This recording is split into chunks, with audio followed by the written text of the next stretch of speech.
As some of you know, I've wanted to go to the lands between for a long time, and that day has finally come. It took forever to save up enough runes, but that's how I think you should do it too when you come here, because the conversion rate from dollars to runes is absolutely brutal, and honestly, you go through them pretty quickly once you get there. So anyway, here's some of the clothes that I packed for my trip. It's a mix of kind of out on the town, having fun with the crew outfits, along with a couple I'm heading into battle and I need your strongest potions looks thrown in there. Now, as we all know, there's a lot to see in the lands between. I started in the spot where pretty much everyone goes first, Limgrave.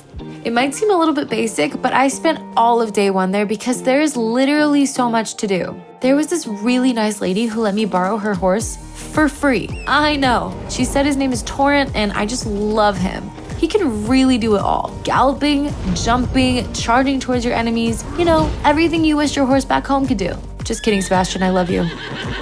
You'll probably notice a lot of graffiti on the ground, and at first you might think like, what is this stuff everywhere? But the locals actually lay this graffiti out to help tourists. They all have tips on nearby hotspots, secrets, and anyone who might be right around the corner. One tip when you're traveling to the lands between is to always be on the lookout for sketchy characters. There are lots of people out here who know you're a tourist, so they'll assume you've got tons of runes on you and they'll do whatever it takes to get them. I know, it's kind of sad to talk about, but it's just a reality of traveling to the lands between.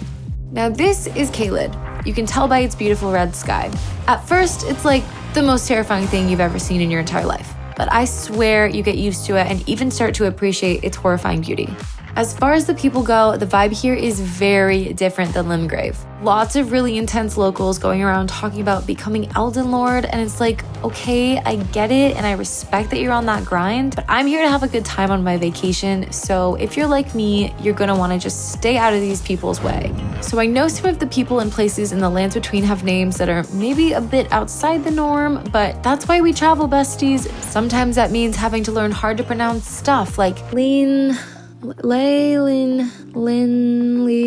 Anyway, this is the royal capital and the architecture is just so beautiful. My key takeaway is that the kings and queens in the lands between were absolutely living before, all the wild stuff that happened with the endless wars and you know what, let's talk about something else. I had to leave shortly after filming this anyway because these guards made it pretty obvious I wasn't supposed to be here in the first place. It's not like there was a sign telling me not to go there, but nothing ventured, nothing gained, right?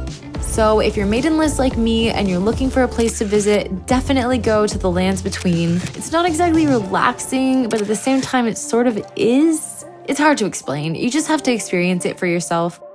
I hope you make it there soon. Oh, and remember to like and subscribe.